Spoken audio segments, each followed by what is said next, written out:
টাকার খালি 7 টাকা কিন্তু এটা হলো গ্রাফটিং।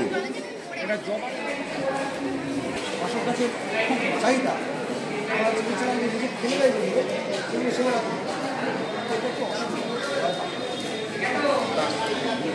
এই অংশে বললো যে কী হবে, তারপরে দেখা গেল সেই রংটা হচ্ছে হয়তো এটা ফাঙ্গাল ইনফেকশন। বড়টা দে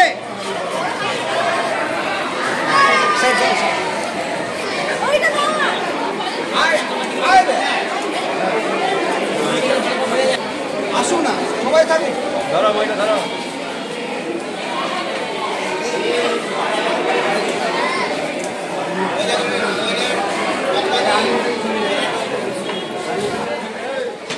দেখতেও খারাপ লাগবে না।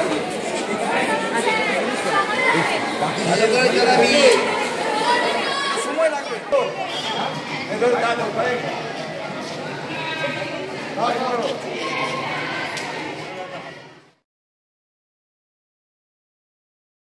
পাখি কতটা উপকৃত হবে তার থেকেও বড় কথা হচ্ছে আমার ছাত্রছাত্রীরা, বিদ্যালয়ের ছেলেমেয়েরা অনেক উপকৃত হবে। আমি জিওগ্রাফি টিচারের কাছে জানতে পারলাম যে এটা বায়োডাইভার্সিটি প্রজেক্টের অন্তর্গত এবং পাখিদের একটা ন্যাচারাল হ্যাবিটেট, একদম as good as natural habitat. ঠিক যেভাবে স্বাভাবিকভাবে ওরা বসবাসযোগ্য নিজের খাঁচা বা বাসা তৈরি করে নেয় সেভাবে ওরা করতে পারবে। প্রজেক্টটা ওরা হাতে কলমে করছে, এটা আমার কাছে ভীষণ ভালো লেগেছে। এবং এইটা বললাম যে পাখিরা কতটা উপকৃত হবে জানি না, কিন্তু আমার ছেলেমেয়েরা ভীষণ উপকৃত হবে এবং এটা তো প্রথম সোপার। আশা করা যায় পরবর্তীতে ওরা এই ধরনের প্রজেক্ট করতে থাকবে।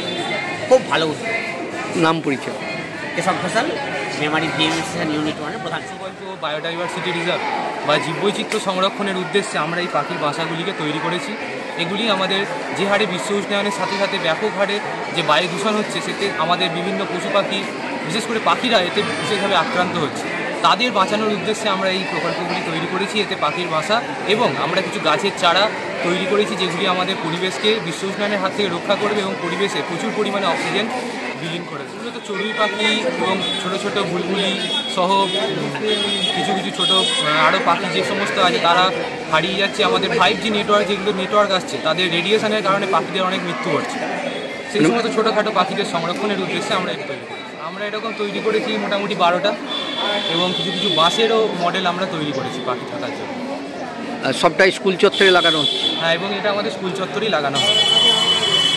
এই জায়গা থেকে কী বার্তা দিতে চাইছো? আমরা এইটার মাধ্যমে একটি বার্তা দিতে চাই যে গাছ লাগান, প্রাণ বাঁচান। এবং আমাদের যে হারে বিশ্ব উষ্ণায়ন বাড়ছে, তাতে আমাদের দেশে আস্তে আস্তে উষ্ণতা বাড়ছে এবং জলবায়ুর এক ব্যাপক পরিবর্তন হচ্ছে। এটা থেকে বাঁচার জন্য একমাত্র রাস্তা হচ্ছে গাছ লাগানো, এবং যত গাছ লাগানো হবে সেখানে পাখির বাসা বাড়বে এবং আমাদের জীববৈচিত্র্য আস্তে আস্তে বেড়ে উঠবে। নাম পরিচয়? আমার নাম অর্ক সমাদ্দার, দ্বাদশ শ্রেণী, রোল নাম্বার 11। ধন্যবাদ।